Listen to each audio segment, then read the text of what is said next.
محمد وعلى آل سيدنا مولانا محمد যেথায় প্রভু তোমার কাবা রসুল পাকের রওজা যেথা সেথায় নিয়ে যাও গো আমায় এই তো আমার প্রার্থনা এই তো আমার যাচনা আল্লাহুম্মা সাল্লি আলা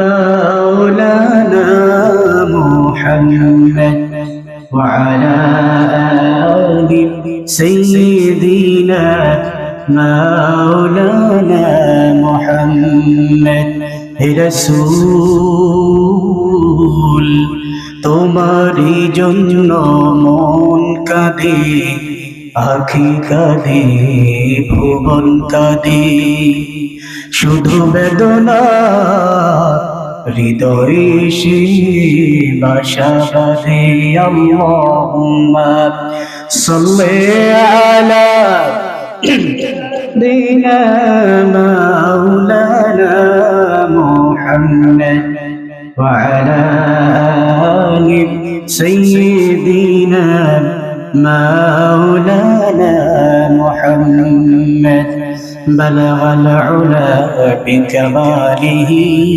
كشف الدجى بجماله حسنت جميع خصاله صلوا عليه وآله اللهم صل عليه اللهم بارك عليه মশাখালী নামা মধ্যপাড়া জাবে মসজিদ কেরানীবাড়ি সংলগ্ন সপ্তম বার্ষিক ঐতিহাসিক ইসলামী মহাসম্মেলন ও দোয়া মাহফিল 2024 সভাপতি হযরত মাওলানা আবু তালেব সাহেব প্রিন্সিপাল চারবাড়িয়া ফাজিল ডিগ্রি মাদ্রাসা প্রধান বক্তা হেদায়েতুল্লাহ মুজাহিদি রফিকুল ইসলাম আনসারী সহ যারা আলোচনা করেছেন আল্লাহ তাআলা প্রত্যেককে দ্বীনের জন্য কবুল করে নেন বলি আমিন। মুহতারাম হাজিরিন, মাগরিবের পর থেকে এই পর্যন্ত আপনারা অনেক আলোচনা শুনেছেন, তাই না? আর শুনবেন ইনশাআল্লাহ। আমি আপনাদের সম্মুখে অল্প সময় কথা বলবো, খুব লম্বা চড়া কথা হবে না। এর কারণ হচ্ছে প্রধান বক্তা চলে এসেছেন। আমাকে ওঠানোর কথা ছিল 9টায়, জাস্ট টাইমে উঠতে পারিনি, এই জন্য আমি দুঃখ প্রকাশ করছি।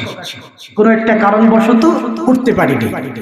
আর প্রধান বক্তাকে ঠিক 10টায় ওঠানো হবে, এই জন্য আমি বেশি সময় নিতে পারছি না। তারপরে আমি সংক্ষিপ্ত সময় যে কথাগুলো বলবো আপনাদের বোঝার জন্য আপনাদের মনোযোগ আকর্ষণ করছি। মনে রাখবেন, একতরফা ভাবে কখনো একটা ফলপ্রসূ আলোচনা হয় না, বোঝাতে পারিনি। আপনি শুধু শুনবেন, আমি শুধু বলবো, এটা কোনোদিন ফলদায়ক হবে না। একটা ফলদায়ক ফলপ্রসূ চমৎকার আলোচনা উপস্থাপন করার জন্য বক্তা এবং শ্রোতা উভয়েরই সম্মিলিত প্রচেষ্টা থাকতে হয়। আমি কি ভুল বললাম? কথা বলতে হবে। আমি কি ভুল বললাম? আমি মাঝে মাঝে আপনাদেরকে প্রশ্ন করব, আপনারা উত্তর দিবেন, তাহলে দুইটা লাভ হবে। আমি বুঝবো আপনারা আমার সাথে আছেন, দ্বিতীয়ত হচ্ছে আপনারা আমার কথা বুঝতেছেন, এটা আমি বুঝতে পারবো। যদি না বুঝেন তাহলে বুঝতে পারবো না। প্রিয় হাজিরিন, আসেন আমরা আলোচনার শুরুতে আল্লাহ রাব্বুল আলামিনের দরবারে শুকরিয়া জ্ঞাপন করি, পড়ি আলহামদুলিল্লাহ। আমরা যখন ওযু করতে যাব প্রশংসা করব কার? যখন মসজিদে ঢুকবো প্রশংসা করব কার? যখন মসজিদে নামাজ পড়তে যাব তখন প্রশংসা করব কার? মসজিদ থেকে নামাজ পড়ে বেরিয়ে এসে চাষতলের মধ্যে টেলিভিশনে সিনেমা ছেড়ে দিয়া চা এক হাতে চা আর এক হাতে সিগারেট নিয়ে প্রশংসা করব কার? এরকম কি হয় না আপনাদের এলাকায়? মাগরিবের নামাজের পরে হাজী সাহেব একেবারে 5 ওয়াক্ত নামাজ পড়ে মুসল্লি, যার বয়স 50-এর উপরে, ওরকম ব্যক্তি কি আপনাদের সমাজে নামাজের পরে অনেক সময় চাষতলে বসে টেলিভিশনের দিকে তাকিয়ে থাকে না? কথা বলেন, এরকম মুসল্লি আছে না নাই? এই জন্য একজন কবি বলেছিলেন, এত দুঃখ রাখবো কোথায়, রাখার জায়গা নাই ভাইরে, এত দুঃখ রাখবো কোথায়, রাখার জায়গা নাই। আমাদের কপালেতে শান্তি বুঝি নাই ভাইরে, আমাদের কপালেতে শান্তি বুঝি নাই। পাঁচ ওয়াক্ত নামাজ পড়ে কপালে তার দাগ, মক্কা যায় হজ করিতে না যায় হাজি সাহেব। এরকম হাজি আছে না নাই? পাঁচ ওয়াক্ত নামাজ পড়ে কপালে তার দাগ, মক্কায় যায় না মেরাগে না যায় হাজি সাহেব। চা দোকানে বৈশা হাজি টেলিভিশন চাই ভাইরে, চা দোকানে বৈশা হাজি টেলিভিশন চাই। হিন্দি গানের তালে তালে পা দুটি নাচায়। আছে না নাই? এইরকম নামাজি মুসল্লি আমাদের সমাজে একটা দুইটা নয়, বরং শত শত। ওই রকম মুসল্লিরা নামাজ পড়ার পরে চাষতলে বৈশা আল্লাহ জানে কার জিকির তারা ওইখানে গিয়া করে, আল্লাহ পাক ভালো জানে। এরপরে আপনাদের এই মসজিদের মধ্যে আলহামদুলিল্লাহ আপনাদের যে কমিটিটা অত্যন্ত ভালো, আমি দেখলাম মুরব্বী তারা নামাজি মানুষ। এরকম অসংখ্য মসজিদ আছে যেখানে মসজিদের কমিটি চিহ্নিত সুদখোর আছে না নাই? চিহ্নিত ঘুষখোর আছে না নাই? সমাজের সবচাইতে নিকৃষ্ট মানুষটা মসজিদের সভাপতির দায়িত্ব গ্রহণ করে বসে আছে, আছে না নাই? এই ব্যাপারে কবি বলতেছেন, সুদে ঘুষে জীবন কাটায় করে দুর্নীতি, এমন লোক হয় যদি মসজিদের সভাপতি। আছে না নাই? উচিত কথা কইতে গেলে মোল্লার চাকরি নাই ভাইরে, উচিত কথা কইতে গেলে ইমামের চাকরি নাই। আমাদেরই কপালেতে শান্তি বুঝি নাই। আপনারা হয়তো ভাবতে পারেন হুজুর উঠটাই আপনি কি শুরু করলেন, কি আর শান্তি টান্তি নাই? ভাইরা আমার, আমাদের সমাজে বর্তমান পরিস্থিতিতে যা দেখতে পাচ্ছি মোটেও আমাদের কপালে শান্তি।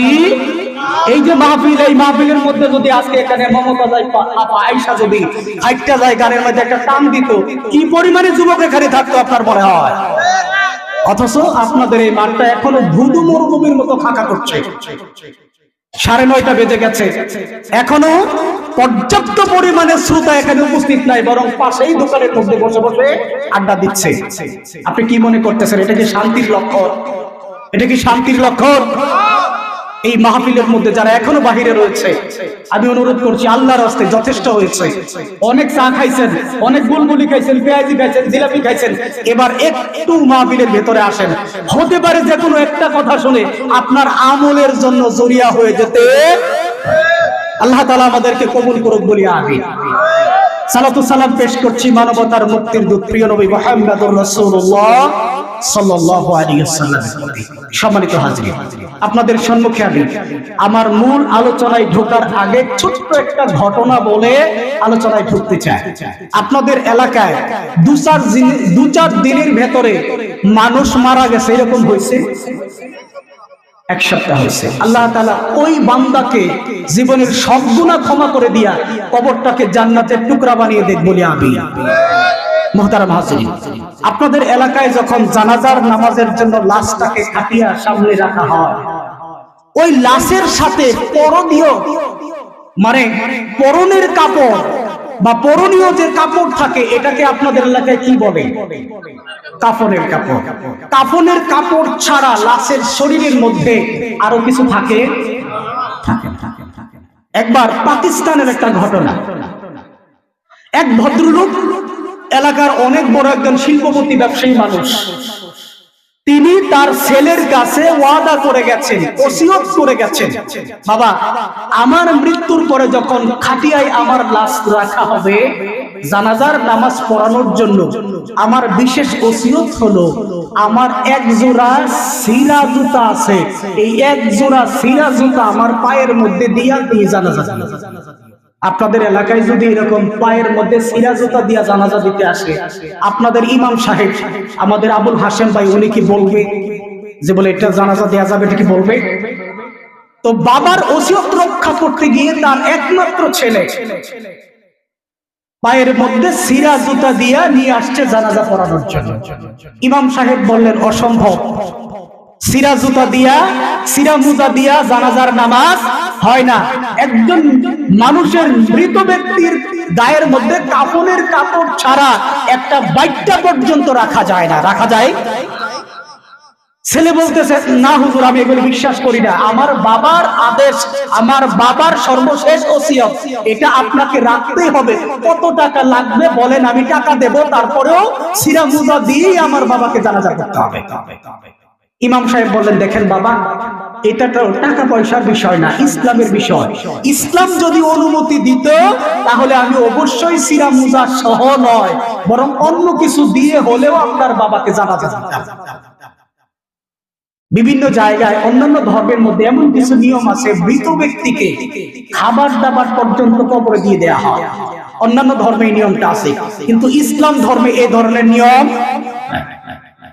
ইমাম সাহেবের সাথে ছেলেটা প্রায় ঝগড়া লেগে যায়, হুজুর আমার বাবার শেষ ওসিয়ত দিতেই হবে, কত টাকা লাগবে বলেন, আমি টাকা দিতে রাজি, আমার বাবাকে সিরাজ মুজা সহই জানাজা দিতে হবে। ইমাম সাহেবের এক কথা, 1000 কোটি টাকা দিলেও ইসলাম যেটা সাপোর্ট করে না, আমি ইমাম সাহেব তার অনুমতি দিতে। হঠাৎ করে একজন ভদ্রলোক সামনে এসে হাজির। ইমাম সাহেব, আমার একটা কথা। কি কথা? যিনি মারা গিয়েছেন মাইয়ের, তার যে ফ্যাক্টরি আছে ওই ফ্যাক্টরির ম্যানেজার হচ্ছে আমি। আর উনার ছেলে ছোট সাহেব যেই কথা বলতেছেন এই কথা ঠিক, তার বাবা এই ওসিয়ত করে গেছেন, কিন্তু উনি মরার আগে এই ওসিয়ত করার পরে আমার কাছে একটা চিঠি দিয়ে গেছেন এবং বলে গেছেন জানাজার নামাজের পূর্বে আমি যেন এই চিঠিটা ওনার ছেলের হাতে উঠায় দেই। আপনারা কি আমার কথা বুঝতেছেন? এবার ওই বেচারা বলল, ঠিক আছে। ছেলে বলল, দেন আব্বার শেষ চিঠিটা দেখি। হাতে নিল, নিয়ে দেখে তার বাবার সাইন এবং সিলমোহর দেয়া। তাহলে এটা তার বাবার চিঠি। তিনি চিঠিটা হাতের সামনে ধরলেন, দেখলেন তার বাবা তাকে উদ্দেশ্য করে খুব মর্মস্পর্শী ভাষায় একটা চিঠি লিখেছে। আপনারা একটু মনোযোগী হন এই বিষয়টা। মুহতারাম হাজিরিন, তার বাবা ওই চিঠির মধ্যে প্রথমেই লিখেছে, ও আমার প্রিয় কলিজার টুকরা সন্তান, তুমি শোনো, তুমি লক্ষ্য করতেছো আমার জানাজার নামাজ সামনে এসেছে। আমি তোমাকে ওসিয়ত করেছিলাম এক জোড়া সিরা মুজা দিয়ে আমাকে জানাজা দেওয়ার জন্য। তুমি দেখতেছো সিরা মুজা সহ আমাকে জানাজা দেওয়ার জন্য ইমাম সাহেব রাজি হচ্ছে না। ও আমার প্রিয় কলিজার টুকরা সন্তান, আমি পৃথিবীর জমিনের মধ্যে লক্ষ কোটি কোটি টাকা রেখে এসেছি, একটা টাকাও আমি আমার কাফনের পকেটের মধ্যে করে নিতে পারি নাই, কারণ কাফনের মধ্যে তো পকেটই নাই। শুধুমাত্র ওসিয়ত করেছিলাম আমার এক জোড়া সিরা মুজা দেওয়ার জন্য। ও আমার সন্তান, তুমি লক্ষ্য করতেছো এক জোড়া সিরা মুজা ইমাম সাহেব এলাও করে না। ও আমার সন্তান, মনে রেখো, পৃথিবীর জমিনে লক্ষ কোটি টাকা তুমি ইনকাম করতে পারো, আমি ইনকাম করে এসেছি আমার সন্তান। এক জোড়া সিরা মুজাতে তো দেওয়া হয় না, লক্ষ কোটি টাকার সম্পদ, একটা সম্পদও আমার সাথে যাচ্ছে না। ও আমার সন্তান, তোমাকে বোঝাতে চাচ্ছি তুমি বড় বদমেজাজি, তুমি অনেক বড় লোকের সন্তান, এই জন্য তোমার ভেতরে বড় অহংকার, তুমি সব সময় অহংকারের দাপট দেখাও। আমি জানি সিরা মুজা সহ আমাকে জানাজার নামাজে দাওয়াত দেওয়া হবে না, জানাজার নামাজে সিরা মুজা দেওয়া হবে না, এটা আমি খুব ভালো করে জানি। কিন্তু আমার সন্তান, তোমাকে আমি এই শিক্ষা দেওয়ার জন্যই নাটকটা করেছি। এক জোড়া সিরা মুজা নিয়ে যেহেতু আমাকে দেওয়া হচ্ছে না, দুনিয়ার কোন সম্পদ আমাকে দিয়ে দেওয়া হবে না। আমি সম্পদ কামাই করেছি, তুমি সম্পদ কামাই করবে, মনে রেখো পৃথিবীর সকল সম্পদ দুনিয়ার জমিনে রেখে তোমাকে আমাকে খালি হাতে কবরে যেতে হবে রে সন্তান। এই জন্য কোনোদিন তুমি অহংকার করবে না। বাবার চিঠি পড়ার পরে সন্তানের দু চোখ বেয়ে অশ্রু ধারা জর্জর করে পড়তে শুরু করে দিল। সাথে সাথে ইমাম সাহেবের হাত ধরে বলল, ওগো ইমাম সাহেব, আমি ভুল করেছি, আমি অপরাধ করেছি, আমি বুঝতে পারিনি, আমি অর্থের দাপট দেখিয়েছি ইমাম সাহেব, আমি বুঝতেই পারি নাই মরার পরে টাকা পয়সা কোনো কাজে আসে না। আল্লাহর কাছে তওবা করছি, আপনার দুহাত ধরে আমি তওবা করছি গো ইমাম সাহেব, জীবনে যত গুনাহ করেছি সব গুনার জন্য তওবা করছি। আমার জীবনে বাকি জীবন বেঁচে থাকার জন্য ন্যূনতম যতটুকু অর্থের দরকার ততটুকু অর্থ রেখে বাকি সমুদয় সম্পত্তি আমি এই মুহূর্তে আল্লাহর রাস্তায় দান করে দিলাম।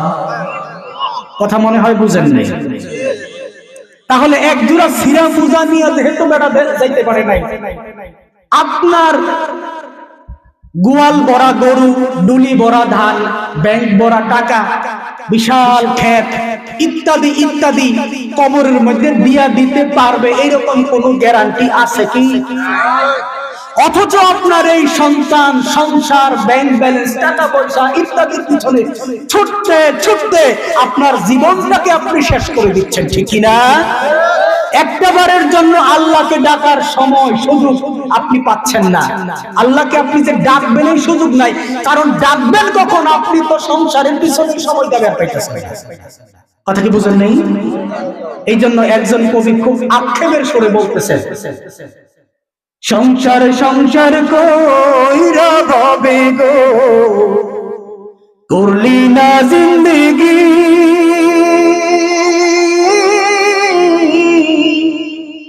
কিবা উপায় হইব মনরে কবরের জিন্দেগি রে, ওরে জীবন গুনায় গুনায় গেল রে। ঠিক কিনা ভাই? সংসার সংসার করতে করতে আপনার জিন্দেগিটাই আপনি বাতিল করে দিয়েছেন। কবরের জিন্দেগির মধ্যে আপনার কি উপায় হবে একটা বার কি আপনি নীরবে কখনো ভেবে দেখেছেন? আপনার কি উপায় হবে? সন্তানের পিছনে, ছেলে মেয়ের পিছনে, অর্থের পিছনে এই যে সময় আপনি ব্যয় করছেন, কাল কিয়ামতের ময়দানে আপনার সন্তান সম্পদ একটাও আপনার এক পয়সা উপকারে আসবে না। আল্লাহ তাআলা বলেন, আল ইয়াউমা লা ইয়ানফাউ মালু ওয়ালা বানুন ইল্লা মান আতাল্লাহা বিকলবিন সালিম। ও আমার বান্দা, দুনিয়ার জিন্দেগিতে সন্তান সম্পদের পিছনে এই যে তুমি সময় ব্যয় করছো, এই সন্তান এবং সম্পদ একটাও কাল কিয়ামতের ময়দানে কাজে লাগবে না। শুধুমাত্র তোমারে যদি আমি একটা হৃদয় দিয়া থাকি, যেই হৃদয় দিয়া আমাকে ভয় পাও, এই হৃদয়টাই কেবলমাত্র কিয়ামতের ময়দানে তোমার কাজে লাগবে। সুবহানাল্লাহি ওয়া বিহামদিহি। মুহতারাম হাজির, আমি আর ভূমিকা লম্বা করছি না। আপনাদের সম্মুখে আমি পবিত্র কুরআনুল কারীমে সূরা বাকারার 25 নম্বর আয়াতের প্রথম অংশ তেলাওয়াত করেছি এবং ইবনে মাজাহ শরীফের 59 নম্বর হাদিসের শেষের অংশ পাঠ করেছি। এই দুইটাকে সামনে রেখে আপনাদের সামনে যত সামান্য কথা বলবো। কথা কি বুঝতে পারছেন? সূরা বাকারার 25 নম্বর আয়াতের প্রথম অংশ আর ইবনে মাজাহ শরীফের 59 নম্বরের কিতাবুল ঈমানের 59 নম্বরের হাদিস এর শেষের অংশ। আসেন দেখি আল্লাহ কি বলছে আর রাসূল কি বলছে, এরপরে আমরা কি বিষয় নিয়ে কথা বলবো ওই বিষয়টাকে আপনাদের সামনে একটু উপস্থাপন করব। মুহতারাম হাজির, সূরা বাকারার 25 নম্বর আয়াতের শুরুতে আল্লাহ তাআলা কি বলেছেন এইটা বলার আগে আপনাদের সামনে আমার একটা প্রশ্ন, জান্নাতে যাইতে রাজি আছেন কে কে? আমি কিন্তু হাত উঠাইতে বলি নাই, কিন্তু আপনারা আবেগের স্রোতে হাত উঠায় ফেলছেন। মানে আমরা সবাই জান্নাতে যাইতে, শুধু আপনি আমি জান্নাতে যাইতে রাজি না, বরং আমাদের চাইতে আরো এক হাত আগায়া আছে অমুসলিমেরা। উদাহরণ দেই, বুঝবেন। ইহুদিরা বলতেছে আমরা হচ্ছি আল্লাহ তাআলার সবচেয়ে প্রিয় বান্দা, প্রিয় মাখলুক। এর কারণ হইল 1 লক্ষের বেশি নবী এবং রাসূল আল্লাহ তাআলা আমাদের বংশ থেকে দুনিয়ার জমিনে পাঠাইছে। এই জন্য আমরা ইহুদিরা আল্লাহ তাআলার সবচেয়ে প্রিয় বান্দা। আল্লাহ তাআলা আমাদেরকে জান্নাতে দেবেন না, যদিও দেয় ইল্লা আইয়ামান মা'দুদা, মাত্র 40 দিনের জন্য জাহান্নামের মধ্যে দিয়া সাথে সাথে উঠায়া নিয়ে আসবেন। এটা হলো ইহুদিদের চিন্তা। খ্রিস্টানরা আরেকটু সামনে অগ্রসর, তারা বলতেছে কি? তারা বলতেছে যীশু খ্রিস্ট, তার মানে ঈসা আলাইহিস সালাম, সমুদয় খ্রিস্টানদের জীবনের সকল গুনাহগুলোকে কাঁধে নিয়ে শুনে জোরে আত্মহতি দিছে। তার মানে খ্রিস্টানদের যত গুনাহ হবে কিয়ামত পর্যন্ত সকল গুনাহ ঈসা নবী নিজের কাঁধে নিয়ে চলে গেছে। তার মানে খ্রিস্টানদের আর কোনো গুনাহ টুনা নাই, এবং তারা সরাসরি জান্নাতে যাবে। কথা কি বুঝতে পারছেন? তাহলে জান্নাতে যাওয়ার শখ তাদের আছে না নাই? এবার আসেন হিন্দুদের ব্যাপারে। আপনাদের আশেপাশে বাজার আছে কোন? কি বাজার? শিলাসী বাজার, তাই না? শিলার বাজার। ওই বাজারের মধ্যে হিন্দু দোকানদার আছে কিনা আমি জানি না, লক্ষ্য করে দেখবেন। হিন্দু দোকানের এরকম গদি থাকে, এখানে তিনি বসেন, দেখবেন মাথার উপরের মধ্যে অনেক সময় ছবি থাকে, ছবির মধ্যে একটা মালা দেয়া থাকে, নিচে লেখা থাকে স্বর্গীয় শ্রী হরিশ্চন্দ্র দাস, নামের পূর্বে স্বর্গীয় লেখা থাকে। আচ্ছা, স্বর্গীয় মানে কি? জাহান্নামী না জান্নাতি? কথা বলে না, জান্নাতি না জাহান্নামী? স্বর্গীয় শব্দের অর্থ হচ্ছে সে জান্নাতে যাবে না, বরং ইতোমধ্যে জান্নাতে চলে গেছে, এই জন্য সে লেখছে স্বর্গীয়। তাইলে হিন্দু বেড়ার ভিতরেও জান্নাতে যাওয়ার শখ আছে। এবার আমাদের মুসলমানদের মধ্যে এরকম পীরের দরবার আছে কি নাই যেখানে বেড়া বেড়ি একসাথে লাফাইয়া জিকির করে? ওই রকম লাফাইয়া জিকির করুন না বেড়া বেড়ি একসাথে যেখানে থাকে। ওইখানে গিয়া যদি আপনি বলেন, ভাই তুমি যে বেশরিয়াতি কাজ কারবার করতেছো, জান্নাতে যাওয়ার ইচ্ছা তোমার আছে না নাই? কয় কি ইচ্ছা নাই মানে আমরা তো জান্নাত কনফার্ম করে ফেলাইছি। কিভাবে কনফার্ম করছি? কয় হলো তুমি জানো না, তুমি তো শরীয়তের মোল্লা, তুমি জানবা কেমনে? আমরা তো মারেফতের লাইনে ঘোরাফেরা করি। কথা কি বুঝতে পারছেন? এবার সে একটা দুতার হাতে লয়, লয়া হাইরা হুজুরের গান শোনায়, আছেন আমার মুক্তার, আছেন আমার বারিস্টার, শেষ বিচারের হাইকোর্টেতে তিনি আমায় করবেন পার, আমি পাপী তিনি জামিনদার, আমি পাপী তিনি জামিনদার। বইলাই একটার মধ্যে একটা বাড়ি দেয় টুনটুনা টুনটুন। তার মানে হলো তার সে দুই পীরের মুরিদ হয়েছে, একটা উকিল আর একটা ব্যারিস্টার। এই দুই জনে তারে পরকালে পার কইরা জান্নাতের ভিতরে ঢুকায় দেবে। তার মানে তার ভিতরেও জান্নাতে যাওয়ার আশা আছে না নাই? জান্নাতে যাওয়ার জন্য সবাই পাগল। আবুল কালাম আজাদ বাশা একটা ওয়াজের মধ্যে বলছিল, জান্নাতে যাওয়ার জন্য শুধু পাগল না, কিছু কিছু মানুষ আছে জান্নাতের কোনো কাজও করে না, নামাজ নাই, রোজা নাই, হজ নাই, যাকাত নাই, দুনিয়ার আকাম কুকাম সব করে, আর জান্নাতে যাওয়ার জন্য কাপড় চোপড় ইস্ত্রি করে বসে রয়েছে, আর মুখের মধ্যে তেল দিতেছে, কইতাছে জান্নাতের কাপড় কেন গিয়া। মানে জান্নাতে যাওয়ার তার চাহিদা কতটুকু। অথচ আল্লাহ তাআলা জান্নাত কাদেরকে দেবেন কুরআনুল কারীমের মধ্যে স্পষ্ট বক্তব্য উল্লেখ করেছেন। আমি যে আয়াতটা তিলাওয়াত করেছি তার প্রথম দিকে আল্লাহ তাআলা এখানে জান্নাতি কারা হবে তাদের ব্যাপারে সুসংবাদ প্রদান করেছেন। সবাই বলি সুবহানাল্লাহ। মুহতারাম হাজিরিন, আল্লাহ রাব্বুল আলামিন পবিত্র কুরআনুল কারীমের 2 নম্বর সূরা সূরা আল বাকারার 25 নম্বর আয়াতে প্রথম দিকে বলেছেন, ওয়াবাশশিরিল্লাযীনা আমানু ওয়া আমিলুস সলিহাতি আন্না লাহুম জান্নাত।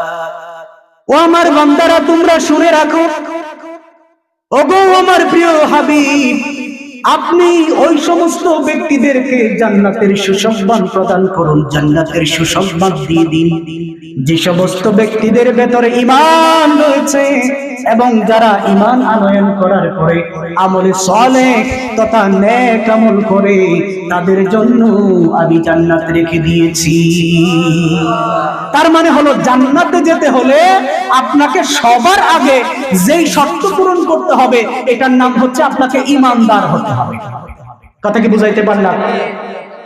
হাদিসে এসেছে আল্লাহর রাসূল বলেন, লা ইয়াদখুলুনান নার মান কানা ফি কলবিহি মিসকালু হাববাতিন মিন খারদালিন মিন ঈমান। যেই ব্যক্তির ভেতরে সরিষার দানা পরিমাণ অল্প একটু ঈমানও বিদ্যমান থাকবে, কাল কিয়ামতের ময়দানে আল্লাহ ওই ব্যক্তিকেও জাহান্নামে দেবেন না, বরং তাকে জান্নাতের ভেতরে ঢুকিয়ে দেবে। হাদিস শরীফে এসেছে আল্লাহ রাসূল সাল্লাল্লাহু আলাইহি সাল্লাম বলেন, ইন্নী লা আরিফু মান ইয়াখরুজু মিনান নারি আখিরা ওয়া ইন্নী আরিফু মান ইয়াদখুলুল জান্নাতা আখিরা। নিশ্চয় আমি জানি সর্বশেষ যে ব্যক্তিকে জাহান্নাম থেকে বের করে জান্নাতে দিয়ে দেওয়া হবে এবং সর্বশেষ যাকে জান্নাতের ভেতরে ঢোকানো হবে তার অবস্থাটা কেমন হবে আমি সেটা জানি। এটা কি আমি তোমাদেরকে বলবো? রাসূল সাহাবীদেরকে বলতেছেন। আপনারা কি এটা শুনতে চান? সর্বশেষ জাহান্নাম থেকে মুক্তি দিয়ে যাকে আল্লাহ তাআলা জান্নাতের ভেতরে ঢোকাবেন, এই রকম ব্যক্তির অনেকগুলি বর্ণনা আসছে। তার মধ্যে একটা বর্ণনা আমি আপনাদেরকে শোনাবো। আল্লাহ রাসূল সাল্লাল্লাহু আলাইহি ওয়াসাল্লাম বলেন, কাল কিয়ামতের ময়দানে হাসর নসর হয়ে যাওয়ার পরে, বিচার ফয়সালা হয়ে যাওয়ার পরে আল্লাহ যাদেরকে জান্নাতি উপযুক্ত মনে করবেন তাকে জান্নাতে দেবেন, যাকে জাহান্নামে উপযুক্ত মনে করবেন তাকে জাহান্নামে দিয়ে দেবেন। এভাবে অনন্তকাল চলে যাবে। এক সময় আল্লাহ তাআলা ফেরেশতাদেরকে ডেকে বলবেন, ও ফেরেশতারা, আখরিজু মিনান নারি মান কানা ফি কলবিহি মিসকালুন হাববাতিন মিন খারদিল ঈমান। ও আমার ফেরেশতা, যার ভিতরে সরিষার দানা পরিমাণ ঈমান আছে তাকেও জাহান্নাম থেকে খুঁজে খুঁজে বের করে জান্নাতে ঢুকায় দাও। সুবহানাল্লাহ। হুন্না ভালো লাগলো না? মনে হয় আপনারা জান্নাতে যাইতে চান না। মোহতারাম হাজিরিন, একবার সুবহানাল্লাহ যদি বলে, আসমান এবং জমিনের মাঝখানে যতটা ফাঁকা জায়গা আছে পুরাটাই আল্লাহ তাআলা ভরে দেবেন। হুজুর অত সওয়াবটা করতাম কি? অনেকে কয় একবার সুবহানাল্লাহ বলে আসমান জমিন পুরাটা ভরে যাবে, অত সওয়াব কইয়াম কই? কথা বুঝতে পারছেন? অথচ ওই ব্যক্তি আবার বলে, এত কথা কয়ে লাভ নাই, মরলে মন্দ ফাঁসা দিয়া গুল যা। এরকম কথা কয় না? কয় না? হ্যাঁ, আরেকদিন নামাজ পড়ে কি গো, নামাজ না পড়লে ঈমান ডাট, এরকম কথা কয় না? এই বেচারা জানেই না এইরকম কথা বলার কারণে তার ঈমানটা ইতিমধ্যেই শেষ, জানেই না সে। প্রিয় হাজিরিন, আল্লাহ তাআলার এই বক্তব্য শোনার পরে ফেরেশতারা জাহান্নামের মধ্যে খোঁজাখুঁজি করে যার ভিতরে ন্যূনতম ঈমান আছে তাদেরকে চিনবেন কিভাবে? যারা জীবনে একবার আল্লাহকে সিজদা দিয়েছে, একবার আল্লাহকে সিজদা দিয়েছে, ওযু করেছে, এই ওযুর কারণে আল্লাহ তাআলা ওই ওযুর জায়গাটুকুকে জাহান্নামের ভেতরের আগুনকে খাইতে নিষেধ করে দেবেন, যার ফলে ওযুকৃত জায়গাটা অক্ষত অবস্থায় থাকবে। এটা দেখে দেখে জাহান্নামের ফেরেশতারা বুঝবে এটাই হলো ঈমানদার। কথা কি বুঝতে পারছেন? বের করতে বের করতে বের করতে বের করতে একবার বলবেন আল্লাহ জাহান্নামের ভিতরে আর কেউ নাই, সব দিয়ে দিচ্ছে। অনেক দিন চলে যাবে, আল্লাহ আবার বলবেন জাহান্নামে একজন আছে, বের করে নিয়ে আসো। জাহান্নামের ফেরেশতার নাম হলো মালেক, প্রধান ফেরেশতা। হাদিসে আসছে মালেক জাহান্নামকে এমন ভাবে চিনে একজন মা তার সন্তানকে যেরকম ভাবে চিনে। জাহান্নাম পুরাটা তন্ন তন্ন করে খুঁজবে, খোঁজার পরে মালেক ফেরেশতা আল্লাহর কাছে গিয়া বলবে, আল্লাহ জাহান্নামের মধ্যে ঈমানদার আছে এরকম আর কেউ নাই। এখন আল্লাহ তাআলা কি জানেন না? আল্লাহ না জানেন কি কইছে?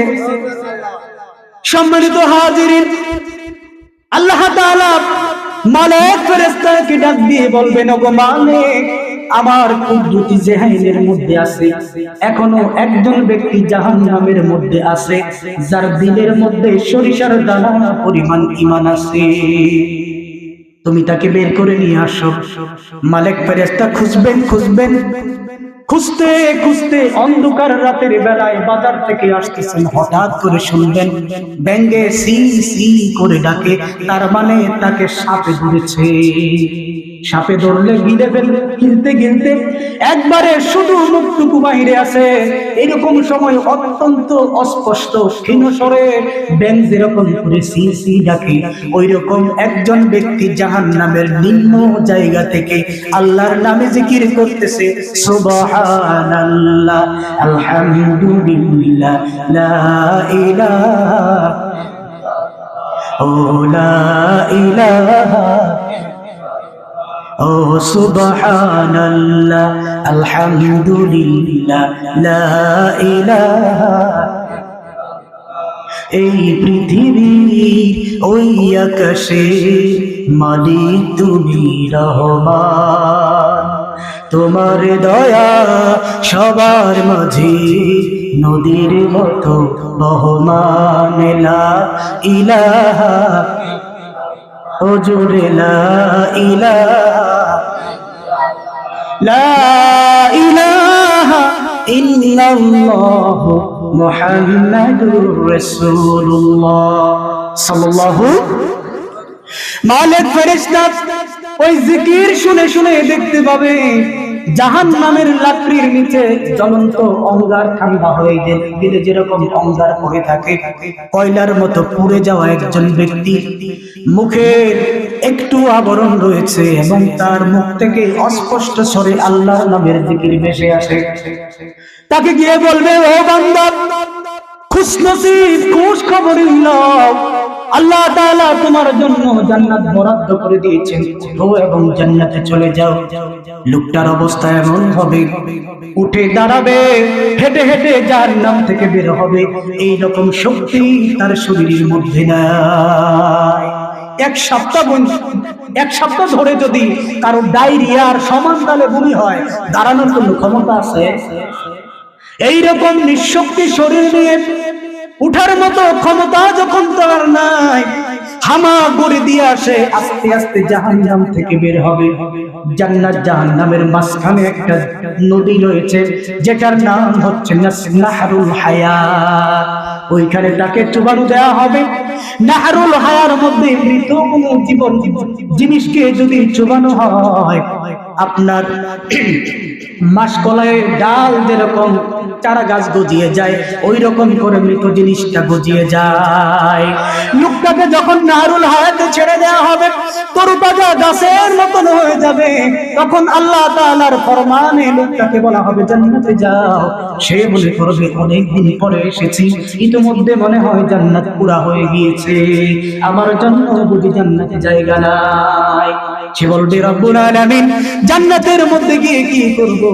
এতদিনে মনে হয় জান্নাতটা বুঝি পূর্ণ হয়ে গিয়েছে। আল্লাহ তাআলা বলবেন, বান্দা ভেতরে ঢোকো। সে বলবে, আল্লাহ, মনে হয় জায়গা নাই। তখন আল্লাহ তাআলা বান্দাকে ডেকে বলবেন, ও বান্দা, জান্নাতের ভেতরে কতটুকু জায়গা তোমার লাগবে? বান্দা বলবে, রব্বুল আলামিন, জাহান্নাম থেকে মুক্তি দিয়েছো, জান্নাতের ভিতরে ন্যূনতম একটু জায়গা বসার হলেই চলবে। আল্লাহ তাআলা বলবেন, ও জান্নাত জান্নাতের ভিতরে অল্প জায়গা নয়, একটু জায়গা নয়, বরং তোমার জন্য আমি ফাইন্না লাকা বিসলাদ দুনিয়া ওয়া আশরা আমসালিহা, তোমার জন্য আমি দুনিয়া যতটুকু বড় ওই রকম দর দুনিয়া জায়গা জান্নাতে রেখে দিয়েছি। বান্দা এই কথা শুনে বলবে, রব্বুল আলামিন, তুমি জগতের স্বামী, তুমি কি আমার সাথে ঠাট্টা করছো নাকি? আমার মতো এরকম পাপিষ্ঠ ব্যক্তির জন্য দুনিয়া পরিমাণ দর দুনিয়া জায়গা জান্নাতে রয়েছে। আল্লাহ তাআলা তখন একটু মুস্কি হেসে দেবেন, হেসে বলবেন, বান্দা, ঠাট্টা নয়, ঠাট্টা নয়, তুমি জানো না রে বান্দা, তোমার ভেতরে যে সরিষা পরিমাণ ঈমান আছে, ওই ঈমানের মর্যাদা তামাম সৃষ্টি জগতের চাইতেও বেশি। সুতরাং তোমার জন্য আমি দুনিয়া পরিমাণ দর দুনিয়া জায়গা দিয়ে দিলাম, তুমি তোমার জায়গাটা বুঝে নাও এবং জান্নাতের ভিতরে আরামে বসবাস করতে থাকো। সুবহানাল্লাহ কইলেন। তাহলে সরিষার দানা পরিমাণ ঈমান যার থাকে, তার জন্য 10 দুনিয়া জায়গা আল্লাহ তাআলা জান্নাতের ভিতরে। তাহলে একজন ঈমানদারের মর্যাদা আল্লাহর কাছে আছে না নাই? কুরআনুল কারীমের মধ্যে আল্লাহ তাআলা এই ঈমানদারের কি কি বৈশিষ্ট্য হবে, এই রকম বৈশিষ্ট্য উল্লেখ করেছেন 31টা সূরার মধ্যে। 301টি আয়াতের মধ্যে মোট 35টা ঈমানদারের বৈশিষ্ট্য উল্লেখ করেছেন। তার মধ্যে সূরা বাকারার প্রথম দিক থেকে 5টি বৈশিষ্ট্য উল্লেখ করেছেন।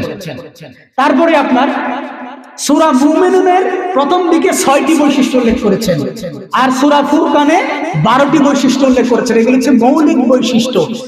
আরো কিছু কিছু যৌগিক বৈশিষ্ট্য বা গৌণ বৈশিষ্ট্য রয়েছে, যেগুলো কোরআনের পড়তে পড়তে আল্লাহ তাআলা বর্ণনা করেছেন। প্রায় 35টারও বেশি ঈমানদারের বৈশিষ্ট্য আল্লাহ তাআলা কোরআনে বলেছেন, আর হাদিসের মধ্যে অসংখ্য বৈশিষ্ট্য আছে। তার মধ্যে শেষ দিন দিয়া ঈমানদারের একটা বৈশিষ্ট্য নিয়ে আলাপ করব। আমরা একটু বুঝার চেষ্টা করব ওই একটা বৈশিষ্ট্য আমাদের ভিতরে আছে কিনা। যদি থাকে জান্নাতে যেতে পারবো, না থাকলে পারবো না। কথা কি বুঝাইতে পারলাম? এবার আসেন ঈমানদার কাকে বলে, সংজ্ঞা নিব। সংজ্ঞা নিব আমরা কোথায় থেকে? আমরা সংজ্ঞাটা নেব সহিহ নাসাই শরীফের 4990 নম্বর হাদিস থেকে। এই হাদিসটাকে বলা হয় হাদিসে জিবরাইল।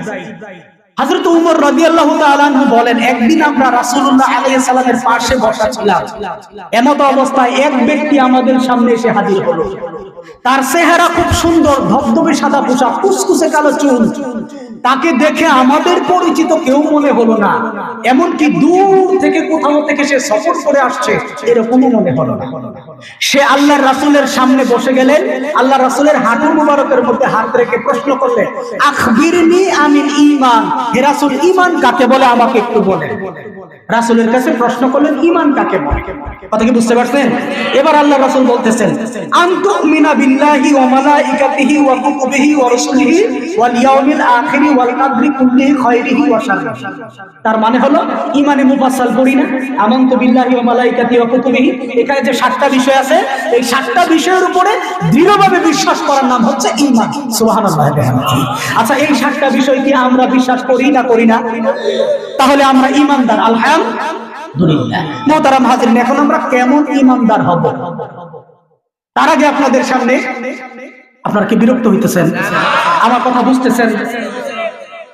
শুনে মুরব্বী যারা আছেন, যাদের বয়স 50+, তাদের কাছে আমার একটা প্রশ্ন। ছোটবেলায় যখন মাসকলাইয়ের ডাল রান্না করা হতো, কয় বাড়ি দূর থেকে তার গন্ধ পাইতেন বলেন তো? আর এখন কতটুকু পান? একবারে নাকের কাছে নিলেও গন্ধ। তাহলে কেমন গন্ধ ছিল আর কেমন গন্ধ হইছে, কথা বুঝাইতে পারি না। কেমন গন্ধ ছিল আর কেমন গন্ধ হইছে। এখন আপনারা প্রশ্ন করতে পারেন, এই আলোচনার সাথে ডাইলের কি সম্পর্ক? ডাইলের সম্পর্ক হইল কেমন ঈমানদার আগে ছিল, এখন কেমন ঈমানদার হইছে। এটা একটু উদাহরণ দিন। এটা বোঝানোর জন্য ডাইলের উদাহরণ দিলাম। আমি কি বুঝাইতে পারলাম? মুহতারাম হাজিরিন, হযরত উমর রাদিয়াল্লাহু তাআলা আনহু এর নাম শুনছেন? কথা কয় না রে ভাই। উমর রাদিয়াল্লাহু তাআলা আনহু এর সময় 19 হিজরি সনের একটা ঘটনা। তৎকালীন সময়ে পরাশক্তি ছিল দুইটা, একটার নাম হলো রোমান আর একটার নাম হচ্ছে পারস্য। এই দুইটাই মুসলমানদের হাতে বিজয় হয়েছিল আলহামদুলিল্লাহ। উমর রাদিয়াল্লাহু তাআলা আনহু একটা অভিযান প্রেরণ করলেন রোমানদের বিরুদ্ধে। রোমানরা হলো খ্রিস্টান। তার যিনি রাষ্ট্রপ্রধান, রাজা, সম্রাট, তার নাম হচ্ছে হিরাক্লিয়াস। আর যার নেতৃত্বে ইসলামের সেনাবাহিনী প্রেরণ করেছেন তার নাম হচ্ছে আব্দুল্লাহ ইবনে হুযাফা রাদিয়াল্লাহু তাআলা আনহু। ওনার একটা ঘটনা আপনাদেরকে বলবো, ইমানদার কেমন ছিল আর এখন কেমন হইছে। মনে থাকবো পয়েন্টটা। আব্দুল্লাহ ইবনে হুযাফা রাদিয়াল্লাহু তাআলা আনহু বীর বিক্রমে যুদ্ধ করতে করতে এক সময় রোমান বাহিনীর হাতে বন্দী হলেন। তাকে নিয়ে যাওয়া হলো হিরাক্লিয়াসের দরবারে। গিয়ে বলা হলো, সম্রাট, এই হচ্ছে মুসলমানদের সেনাপতি, যার হাতে আমাদের অসংখ্য সৈন্য নিহত হয়েছে। সম্রাট হিরাক্লিয়াস তাকে দেখেই বলেন, ও আচ্ছা, তুমি তাহলে সেই আব্দুল্লাহ যার ভয়ে আমার সেনাবাহিনীর মধ্যে প্রকম্পন শুরু হয়েছে? শোনো, তোমার কাছে আমি 2টা প্রস্তাব পেশ করছি। ভাই মনোযোগ আছে আপনাদের? আপনারা রাগ করেন না, বারবার প্রশ্ন করি কেন? আমি একজন শিক্ষক, আমি দেখি আমার ছাত্ররা আমার কথা শুনতেছে কিনা। যদি না শুনে অমনোযোগী থাকে তখন মাঝে মাঝে ধমক দেই। আপনাদেরকে তো আর ধমক দেওয়া যাবে না, কিন্তু মাঝে মাঝে একটু রিমাইন্ড করতে হবে যেন আপনারা আমার কথা শুনেন। কথা কি বুঝাইতে পারলাম? নয়তো বুঝবেন না। আমি অনেক বড় মাপের আলেম না, আপনাদেরকে ওইভাবে বুঝাতে পারবো না। আমার ছোট্ট জ্ঞান দিয়েই বোঝানোর চেষ্টা করবো ইনশাআল্লাহ। এখন আপনারা যদি মনোযোগী না হন তাহলে তো ভাই বুঝাইতে পারবেন। আব্দুল্লাহ ইবনে হুযাফা রাদিয়াল্লাহু তাআলা আনহুর সামনে সম্রাট হিরাক্লিয়াস বললেন, তোমার সামনে 2টা প্রস্তাব পেশ করছি। 1 নম্বর প্রস্তাব, তোমাকে আমার ধর্ম অর্থাৎ খ্রিস্টান ধর্ম গ্রহণ করার প্রস্তাব পেশ করছি। হয়তো আমার খ্রিস্টান ধর্ম তুমি গ্রহণ করো, নয়তো তোমার জন্য ফাঁসির আদেশ দিচ্ছি। প্রস্তাব কয়টা? 2টা। হয়তো খ্রিস্টান ধর্ম কবুল করো, নয়তো ফাঁসির আদেশ দিচ্ছি। আব্দুল্লাহ ইবনে হুযাফা রাদিয়াল্লাহু তাআলা আনহু সম্রাট হিরাক্লিয়াসের সামনে বললেন, ওগো হিরাক্লিয়াস, আপনি আমার জীবনটা কেড়ে নিতে পারেন, আপনি আমাকে ফাঁসির কাছে ঝোলাতে পারেন, আপনি আমাকে শোলে চড়াতে পারেন, কিন্তু আল্লাহর কসম করে বলি আমি আমার ঈমানটাকে বিক্রি করতে রাজি নই। ঠিক আছে, তাহলে তুমি এক কাজ করো, ইমাম যখন আনবে না তোমাকে আরো অফার দিচ্ছি, আমার রাজত্বের অর্ধেক তোমাকে দিয়ে দেব এবং আমার প্রিয় কন্যাটাকে তোমার কাছে দিয়ে দেব, তারপরও রাজি হয়ে যাবে। তিনি বললেন, আপনার রাজত্ব অর্ধেক নয় বরং পুরোটাও যদি দিয়ে দেন, আপনার মেয়েকে যদি দিয়ে দেন, তারপরেও আমি কোনোভাবেই আমার ইসলাম ধর্ম ত্যাগ করতে রাজি নই। শুধু একবার নয়, 1000 বার যদি আপনি আমাকে ফাঁসির কাছে ঝুলান, তারপরেও আমি ঈমান ছাড়তে রাজি নই। কেমন ঈমানদার ছিলেন তারা। এবার সম্রাট হিরাক্লিয়াস বললেন, যেহেতু তুমি আমার একটা প্রস্তাবও রাখো না, তাহলে তোমার ফাঁসির কাজটাই উত্তম বিচার। যাও, তাকে নিয়ে ফাঁসির কাছে চলে যাও। নিয়ে যাওয়া হচ্ছে ফাঁসির কাছে। হিরাক্লিয়াস ভাবলেন, তাকে যদি ফাঁসি দিয়া দেই এটা কম হবে, বরং তাকে আরো মর্মান্তিক শাস্তি দিয়ে মৃত্যু দিতে হবে। বললেন, থেমে যাও। থেমে যাওয়া হলো। বললেন, নতুন আইডিয়া মাথায় এসেছে, তোমরা বিরাট বড় একটা কড়াই আনো, মাটির মধ্যে তোমরা আগুন জ্বালাও, আগুনের উপরে কড়াইটা দিয়ে দাও। দিয়ে দেওয়া হলো কড়াই। তেল নিয়ে আসো, ঢেলে দাও কড়াইয়ের মধ্যে। তেল ঢেলে দেওয়া হলো। আগুন নিচ দিয়ে জ্বলছে, উপর দিক থেকে টকবক টকবক করে আপনার তেল ফুটছে। সিঙ্গারা বাজারে দেখছেন না, তেল কেমনে ফুটে? তেল ফুটতেছে। এমত অবস্থায় সম্রাট হিরাক্লিয়াসের আদেশে আব্দুল্লাহ ইবনে হুযাফার আরো 17 জন সঙ্গী সাথে ছিল, তাদের মধ্য থেকে একজনকে ডেকে আনা হলো। হাত পা বেঁধে ওই আগুনের তেলের ভিতরে ঢুকিয়ে দেওয়া হলো। মুহূর্তের মধ্যে জ্বলন্ত তেলের মধ্যে হাড্ডি এবং মাংস আলাদা হয়ে গেল। আব্দুল্লাহ ইবনে হুযাফা 2 চোখে দেখলেন এবং এটা দেখে তিনি কিছুটা ভীত হলেন। হিরাক্লিয়াস ভাবলেন, তাহলে তামসে ভয় পাইছে। বললেন, ওগো আব্দুল্লাহ, তোমরা তোমার সাথীর কি অবস্থা হয়েছে নিজের চোখে দেখেছো। তুমি যদি আমার প্রস্তাব মেনে না নাও, তাহলে তোমাকেও এই গরম তেলের মধ্যে ঢেলে দেওয়া হবে। আব্দুল্লাহ ইবনে হুযাফা বললেন, ওগো সম্রাট, আপনার এই গরম তেল নয়, গরম তেল নয়, আরো যদি কঠিন কোন শাস্তিটাকে আপনি দিতে পারেন, কিন্তু আমার ঈমান থেকে এক চুল পরিমাণ শক্তিও রাজি নয়। বড় কথা শুনে না, যা এটা নিয়ে যায়। নিয়ে যাওয়া হচ্ছে। কিছু দূর যাওয়ার পরে একজন এসে খবর দিল, সম্রাট, আমরা দেখতে পাচ্ছি আব্দুল্লাহর চোখে একটু পানি, মনে হয় সে ভয় পেয়েছে, নিয়ে আসো তাকে। ওগো আব্দুল্লাহ, শুনেছি তোমার চোখে নাকি পানি, তুমি নাকি ভয় পেয়েছো, তাহলে তুমি কি আমার প্রস্তাব মেনে নিয়েছো নাকি? আব্দুল্লাহ বলে, না না, আপনার প্রস্তাব মেনে নেব না। তাহলে তোমার চোখে পানি কেন? বলে, সম্রাট, কেন পানি এটা আপনি বুঝবেন না? আমি তো এই ভয়ে কাটতেছি, এই আশঙ্কায় কাটতেছি, আমার একটা জীবনকে ইসলামের জন্য আমি দিয়ে দিচ্ছি। অথচ যদি আমার শরীরে যতগুলো লুমকুট আছে, এতগুলো লুমকুট পরিমাণ যদি জীবন থাকতো, তাহলে প্রত্যেকটা জীবন আমি আমার আল্লাহর রাস্তায় বিলীন করে দিতাম। কি বলে? এত কঠিন শাস্তি দেখার পরেও তোমার ভিতরে ভয় নাই? কি দিয়া তুমি তৈরি গো আব্দুল্লাহ? আব্দুল্লাহ বলে, অবসংগ্রাম, যে মুসলমান শাহাদাতের মৃত্যুকে কামনা করে, তারা আল্লাহ ছাড়া আর কাউকে ভয় পায় না। যাদের হৃদয়ের মধ্যে একমাত্র আল্লাহর ভয় আছে, পৃথিবীর কোন পরাশক্তিকে তারা ভয় পায় না। যত জেল জুলুম জরিমানা আসবে, দুনিয়ার যত অপবাদ আসবে, জেল জুলুম আসবে, ফাঁসির কাছে যেতে হবে, মুমিন কোনদিন কোনো কিছুকে ভয় পায় না। যাদের হৃদয়ে আছে আল্লাহর ভয় তারা কবু পথ ভুলে যায় না। যাদের হৃদয়ে আছে আল্লাহর ভয় তারা কবু পথ ভুলে যায় না। আল্লাহর প্রেম ছাড়া এই দুনিয়ায় কারো কাছে কোনো কিছু চাই না, কারো কাছে কোনো কিছু চায় না, ঠিক না? আল্লাহর ভয় যাদের ভিতরে আছে তারা আল্লাহকে ছাড়া আর কাউকে কোনোদিন ভয়। আব্দুল্লাহ ইবনে হুযাফা কোনো কিছুতেই যখন মাথা নত করে না, সম্রাট হিরাক্লিয়াসের প্রেস্টিজের ব্যাপার, তিনি ভাবলেন লোকটাকে কোনোভাবেই মাথা নোয়াতে পারছি না, আমার প্রেস্টিজের ব্যাপার হয়ে গেছে, এখন আমি কি করব? হঠাৎ তার মাথার মধ্যে একটা বুদ্ধি এসেছে, আমার সম্মান বাঁচাতে হবে। আর ওই সময় সম্মান করার দুইটা তরিকা ছিল। কয়টা তরিকা ছিল সম্রাটকে সম্মান করার? দুইটা তরিকা। এক নম্বর তরিকা, সম্রাটের সামনে গিয়া মাথাটা ঝুঁকাতে হবে, এটা সম্মান, প্রথম ক্লাসের সম্মান এটা। আর দ্বিতীয় ক্লাসের সম্মান হচ্ছে সম্রাটের হাতে অথবা কপালে চুমু খেতে হবে। কথা কি বুঝতে পারছেন?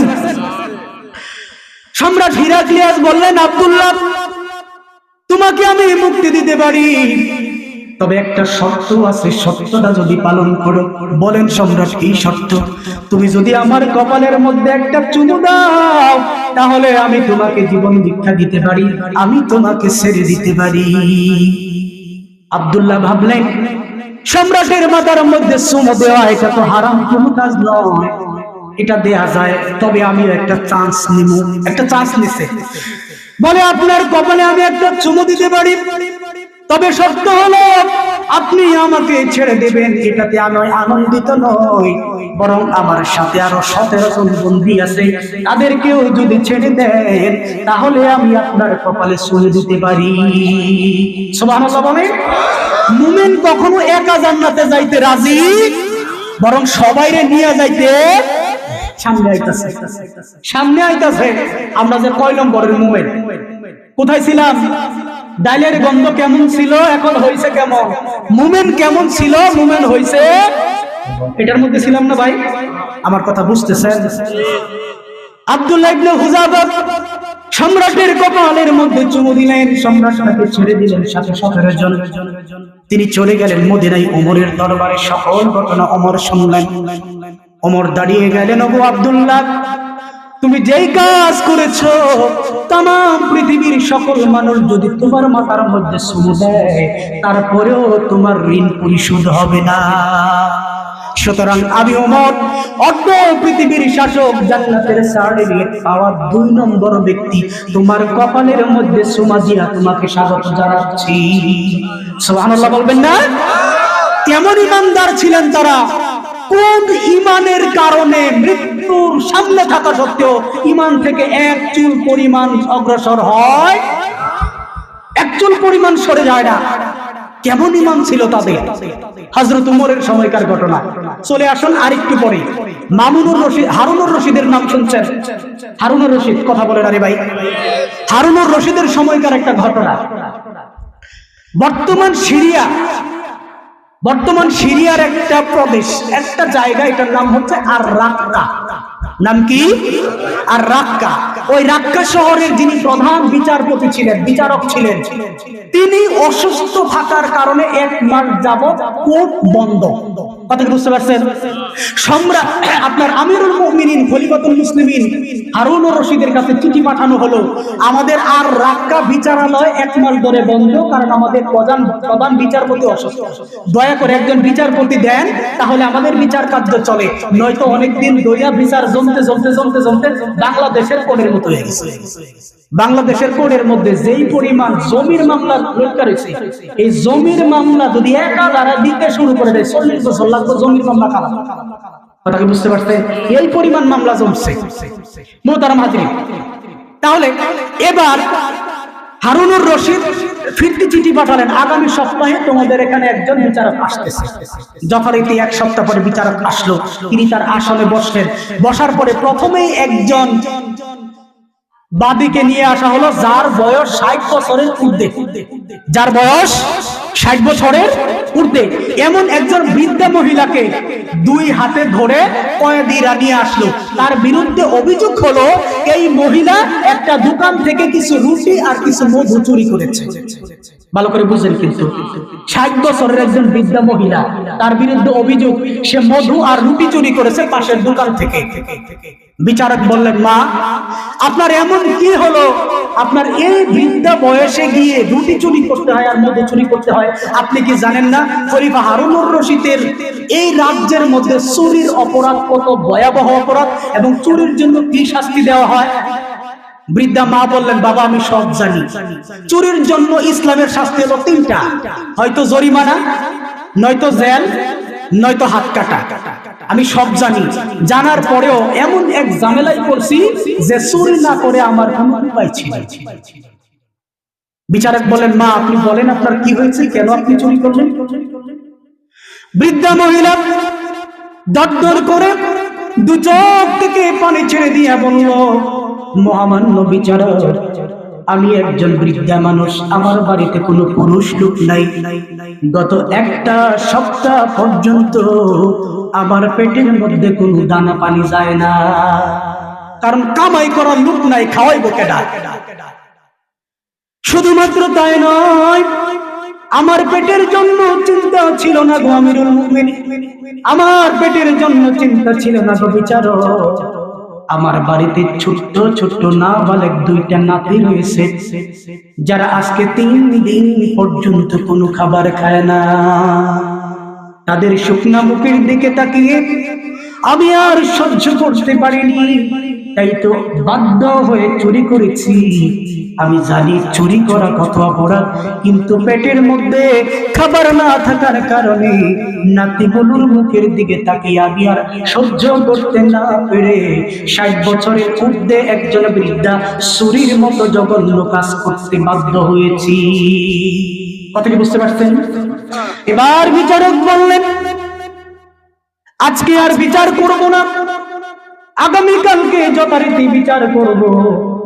আগামীকালকে খাদ্য প্রদান, তারপরে শরিয়া বোর্ডের প্রধান এবং প্রধান দারোগা, এই 3 জন এবং এলাকার গণ্যমান্য ব্যক্তিরা উপস্থিত থাকবে।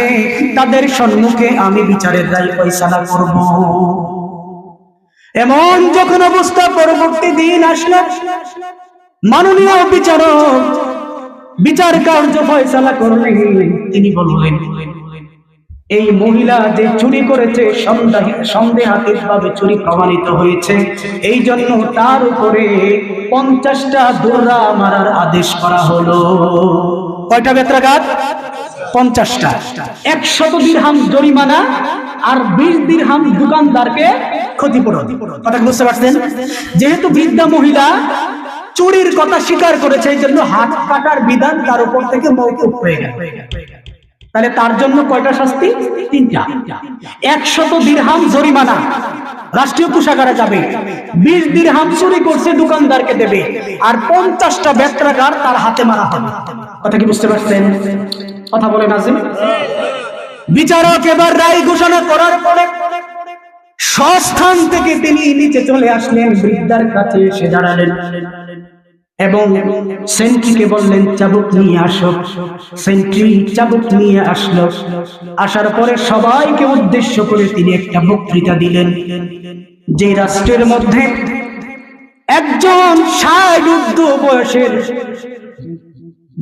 বৃদ্ধাকে তার পেটের দায়ে চুরি করতে হয়, একজন বৃদ্ধার খাদ্যের কর্মসংস্থান যেই রাষ্ট্রে করতে পারে না, এখানে প্রধান দায়ী হচ্ছে ওই রাষ্ট্রের রাষ্ট্রপ্রধান। কে দায়ী? রাষ্ট্রপ্রধান। সুতরাং রাষ্ট্রপ্রধানের পক্ষ থেকে যেহেতু আমি এসেছি, এই মুহূর্তে আমি দায়ী। ওই 50টা বেত্রাঘাতের 20টা বেত্রাঘাত আমার হাতে দেওয়া হবে। 20টা বেত্রাঘাত তার হাতে দিল এবং ওই বেত্রাঘাত খেয়ে খেয়ে তার হাত ফিনকি দিয়ে রক্ত ছুটতে শুরু করে দিল। একজন আসলেন ধরার জন্য, তিনি বললেন, খবরদার আমাকে ধরবে না। তার হাত রক্তাক্ত হাত নিয়ে এবার তিনি বললেন, বাকি যে 30টা বেত রয়েছে না, 50 থেকে 30, 10-10 করে শরিয়া বোর্ডের প্রধান দারোগা এবং আপনার কোষাগারের যিনি প্রধান, এই 3 জনের মধ্যে ভাগ করে দাও 10টা করে। কারণ তাদের দরকার ছিল এই মহিলার খোঁজ খবর দেওয়া, যেহেতু নেয় না সেহেতু এখন 10টা করে ব্যাগ তাদের পিঠের মধ্যে পড়বে। বিচার কাকে বলে দেখছেন? আর আমাদের দেশে বিচার কেমন হয় জানেন তো? যা কই দিকে যাচ্ছি না, সংক্ষিপ্ত করার জন্য বলা হলো। এবার খলিফা বললেন, নিজের রুমালটা বের করে সামনে রাখলেন এবং বললেন, উপস্থিত তোমরা যারা আছো তারা প্রত্যেকে এই রুমালের মধ্যে সাধ্যমতো দান করো। তার পকেট থেকে 50টা দিরহাম রেখে দিলেন। সবাই দিরহাম দিতে দিতে দেখা গেল 400 দিরহাম হয়েছে। 100 দিরহাম রাষ্ট্রীয় কোষাগারে জমা দিলেন, 20 দিরহাম দোকানিকে দিলেন, বাকি 280 দিরহাম বৃদ্ধা মায়ের হাতে দিয়ে বললেন, গো মা, আপনার ভরণ পোষণের দায়িত্ব রাষ্ট্রীয় সরকারের ছিল, যেহেতু রাষ্ট্রীয় সরকার নিতে পারে না, এই জন্য সরকারের পক্ষ থেকে আমি আপনার কাছে ক্ষমা চাই। আপনি এই দিরহামগুলো নিয়ে জীবনযাপন পরিচালনা করেন, আর আগামী মাসে আপনি খলিফার দরবারে চলে যাবে। 1 মাস পরে বৃদ্ধা খলিফার দরবারে চলে গেলেন। তিনি কাছে যেতে যেতে গিয়ে দেখলেন যে খলিফার দরবারে যিনি প্রধান চেয়ারে বসে আছেন, যিনি খলিফা, লোকটার তো পরিচিত মনে হচ্ছে। কাছে গিয়ে দেখলেন হয়তো সেই লোক, যে লোক কিছুদিন পূর্বে আমাদের আর রাতে বিচার করেছিল। আমার জন্য যে ব্যক্তি তার হাতের মধ্যে 20টা বেত্রাঘাত দিয়েছিল, এই তো দেখি সেই লোক। সুবহানাল্লাহ। তার মানে হলো ওই বিচারক আর কেউ নয়, হারুনুর রশিদ নিজে বিচারক সেজে ওইখানে গিয়েছিল। সুবহানাল্লাহ বলবেন না? হারুনুর রশিদ ওই বৃদ্ধা মহিলাকে কাছে ডাকলেন, নিজের জায়গা থেকে নিচে নেমে গেলেন এবং বৃদ্ধা মায়ের হাত ধরে বললেন, মা, আমার এই রাজ্যের মধ্যে আপনার ভরণ পোষণের খোঁজ খবর আমি নিতে পারি নাই। কাল কিয়ামতের ময়দানে আপনি আপনার এই সন্তানকে আল্লাহর কাঠগড়ায় বিচারকে দাঁড় করাবেন না। আল্লাহর বিচারকের কাঠগড়ায় আমাকে দাঁড় করাবেন না, বরং দয়া করে আমাকে ক্ষমা করে দিন। চমৎকার বিচার ব্যবস্থা ছিল, কি ঈমান ছিল তাদের, কি ভয় ছিল আল্লাহর, যার কারণে এত চমৎকার বিচার ব্যবস্থা। এমন যদি হতো আমার দেশের শাসক হতো ওমরেরই মতো, হতো আবু বকরের মতো। এমন যদি হতো আমার দেশের শাসক হতো ওমরেরই মতো, হতো আবু বকরের মতো। ঠিক না? ওমরের মতো বিচারক যদি আমাদের সমাজে থাকতো, তাহলে আমাদের দেশে গরিব মানুষ বিচার না পাইয়া দাঁড়ে দাঁড়ে কাঁদতে হতো। তাহলে বলছিলাম কেমন ছিল ঈমানদার, আর এখন কেমন আইছে। আমি আর অল্প সময় শেষ করে দিচ্ছি। কেমন ছিল ঈমানদার, 2টা ঘটনা দিয়ে বুঝতে পারছি মোটামুটি ভাই। এবার আসেন মিলাই এখন আমরা কেমন।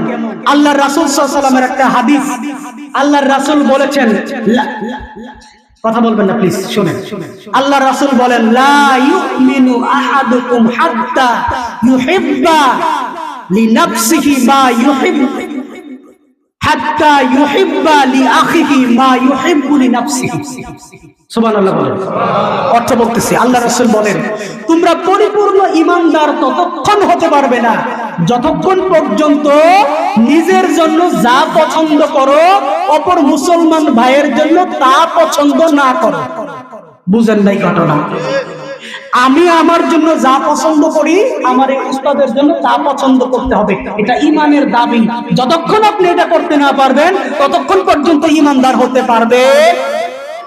তার মানে ঈমানদারের বৈশিষ্ট্য, আল্লাহ রাসূলের বক্তব্য, আপনি নিজের জন্য যা ভালো মনে করেন অপর ভাইয়ের জন্য তা ভালো মনে করতে। এবার আসেন 2টা উদাহরণ দিই। আপনাদের এলাকার মধ্যে ক্ষেতের মধ্যে পানি দেওয়ার আগে লাইল কুদাল দিয়া কুবায়, এটার নাম কি? উদিল। যাক আমগো এলাকার লোকে মিল আছে। এই উদি লইতে গিয়া অনেক সময় কিছু ভদ্রলোক আছে 5 ওয়াক্ত নামাজ পড়ে, আদি সাপ্তাহ, অথচ উজি লইতে গিয়া এরা আরেক পেটার ক্ষেতের ভিতরে কুদাল ঢুকায় দেয়। এরকম ডবল ভদ্রলোক আছে না নাই? অথচ সেই বেলা যদি তার ক্ষেতের ভিতরে কুদাল ঢুকায় দেয়, তাইলে এমন করে বাঁশ লইয়া তার মাথার মধ্যে বাড়ি দিতে চায়। এরকম মুসল্লি আছে না নাই? হাদিসের বক্তব্য, তুমি যেমন আরেকবার লাইন কেটে লাইতে চাইছো ভাল লাগছে, তোমার লাইলো আরেকজনে কাটতে নিবে, এটা তোমার পছন্দ হবে, তাহলে তুমি ইমানদার হইতে পারবা, আর নাই তুমি ইমানদার হইতে পারবা না। কথা কি বুঝাইতে পারলাম? কিন্তু আমরা হইছি সাড়ে শেয়ানা, নিজেরটা 16 আনা বুঝি, আরেকজনের 4 আনা বুঝি না। ঠিক না ভাই? আমি কি ভুল বলছি? আরো দু একটা উদাহরণ দেই। আমদুগো এলাকার মধ্যে এইরকম মানুষ আছে না নাই, যে আরেকজনের ক্ষেতের উপরে রেন্টি করে গাছ লাগাইতেছে। ওই আমার বাড়ির তলে তোর ক্ষেত দেখা সারা ফসলটা কিবার নেই, এই কথা বইলা গাছের উপরে, সরি ক্ষেতের উপরে রেন্টি করে গাছ লাগাইতেছে। রেন্টি করে গাছের পাতা আর বিষ দুটোর মধ্যে কোনো পার্থক্য নাই। যেই না গাছটা লাগাইছে পরের বছর আর ফসলে হয় না, ঠিক না? আবার আমনের ক্ষেতের উপরে আরেকজনের রেন্টি করে গাছ লাগাইছে, আমনি গিয়া এখন হোট হুতাটা দইরা তাত্তটা দইরা আমি ডাইলি কাট চালাইয়াম, এরকম কয় না? আমনি কিন্তু আরেকজনের ক্ষেতের মধ্যে যে নিজের ডাইল দেয় এটা কিন্তু কাটেন না, নিজেরটা 16.5 আনা, আরেকজনেরটা 4 আনা। কথা কি বুঝতেছেন? আর এবার চলেন আর একটু সামনে যাই। আপনাদের এলাকার মধ্যে চাষচলের মধ্যে বইয়া বইয়া আরেকজনের গল্প করতে, গীবত করতে খুব মজা লাগে, লাগে না? তোমার কথা কয় না কেরে? আপনাদের এলাকার মধ্যে গীবত খুব নাই? আর ইউনিকে নামাজ পড়লে কি হইব, এর মতো শয়তান আর দুই এলাকার মধ্যে আছে। আমি যে নামাজ পড়ি না লেগে কিছে, তার ঈমান আমার কম রে। হ্যাঁ, তো শয়তানের খালাতো ভাই এই কথা বলছে চাষটলে বইয়া, এই ঘটনা শুনছে সে আরেকদিন আমার এই কথা কইছে, হ্যাঁ আমার শয়তানের খালাতো ভাই কইছে, তার মতো দুষ্ট, তার মতো শয়তান, তার মতো ইতর এই গফর গাঁয়ের মধ্যে এক দুইটা আছে, বাড়ি সালামটা শুনতে পাওয়া যাইব। সে যখন এই কথা কি আমার বাড়ি সালামটা কইছে, কত বড় সাহস আমার এই কথাটা কইছে, হ্যাঁ এই কথাটা আমার কইতাল লোক। উনি যে আরেকদিন তার নামে বদনাম করে রাখছে, এইটা খুব মজা লাগছে, তার নামে যে বদনাম কইছে এইটা মজা লাগে। কথা কি বুঝতে পারছেন? এবার আসেন আরেকটা কথা বলি। আমাদের দেশের অসংখ্য ছেলেরা আছে যারা সারা রাত বাইন্দা পাশের বাড়ির সকিনার লগে জরিনার লগে মোবাইলে কথা বলে। কথা কি বুঝতে পারছেন? আর তার বুনটা রাস্তার মধ্যে কোন একটা সেরার লগে যদি একটু কথা কইতারে, এই সেরার 14 গোষ্ঠী ধরে বাইন্দা লইতো চায়। সে আরেকজনের বোনের সাথে টানকি মারতে পারে, এটা সমস্যা নাই। তার বোনের লগে একটা সেরা দুইটা কথা কইব, এটা মজা লাগে না। ইমানদারের বৈশিষ্ট্য জানি কি বলছিলাম? নিজের জন্য যা পছন্দ করে আরেকজনের জন্য তা পছন্দ করতে হবে। আমাদের সমাজে কি এটা আছে?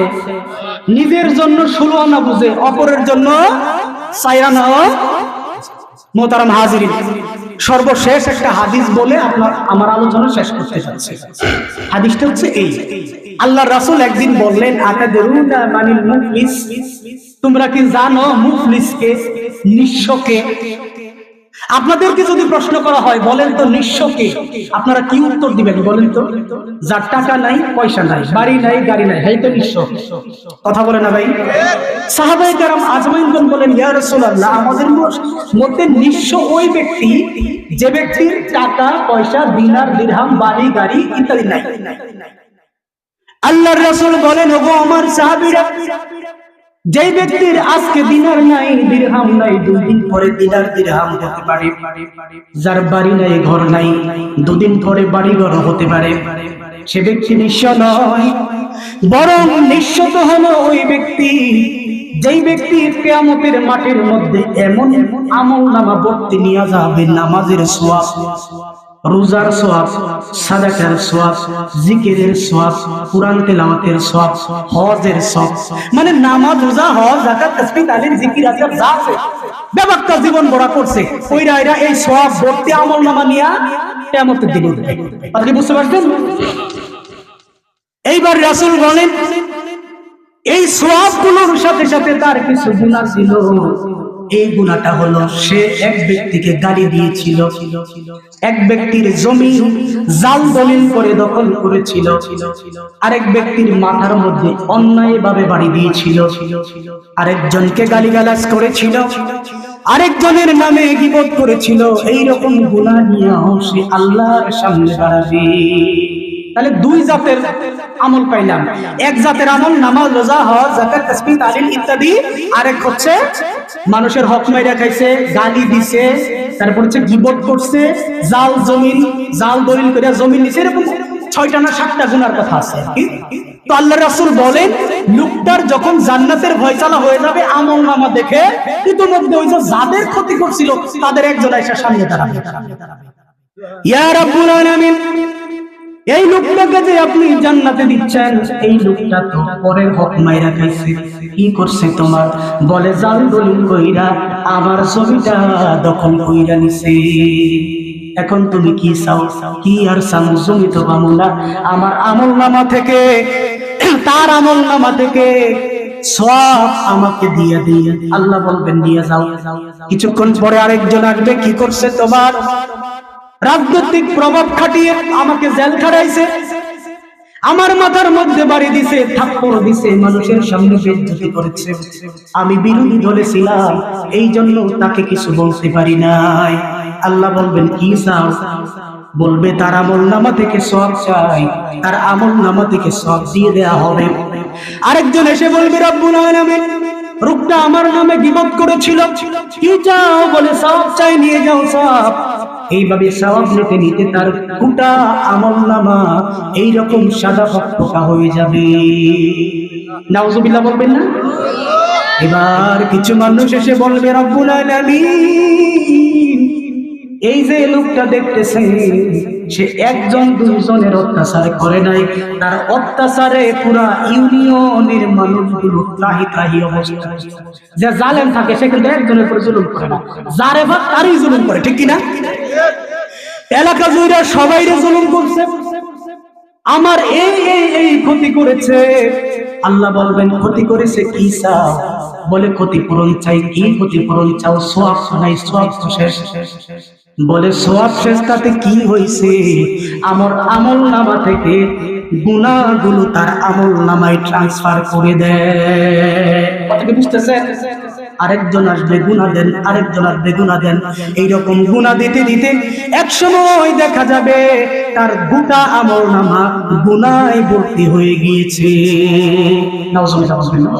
তার মানে উহুদ পাহাড় পরিমাণ সওয়াব নিয়ে যেই ব্যক্তি গেল, অন্যের ক্ষতি করার কারণে উহুদ পাহাড় পরিমাণ গুনাহ তার আমলনামায় চলে আসছে। এবার আল্লাহ তাআলা বলবেন, ও জাহান্নামের ফেরেশতারা, এখনো বসে রইছো, এরা উপর কইরা জাহান্নামের 70,000 লোহার শিকল দিয়া উপর করে তারে জাহান্নামে ফিকে মারো। নাউজুবিল্লাহ বলবেন না? তার মানে হলো এই লোকটার যত সওয়াব আছে সকল সওয়াব বাতিল হইয়া গুনাহে ভরপুর হয়ে গেছে। এখন তাকে জান্নাত থেকে জাহান্নামের ভেতরে ঢুকিয়ে দাও। মোহতারাম হাজিরিন, আমার আলোচ্য বিষয় ছিল আমরা কেমন ঈমানদার। এখন এই যে এতক্ষণ কথাগুলি বললাম, আমাদের সমাজে যেই অকারেন্স, অপরাধ, অন্যায়গুলি হয়, এগুলো কি আমাদের দ্বারা হয় না মোহাম্মদ থেকে লুকে আসা করে? তাহলে এই কাজগুলো করব আর নিজেকে ঈমানদার দাবি দিব, এটা কি হয় কখনো? কথা বলেন।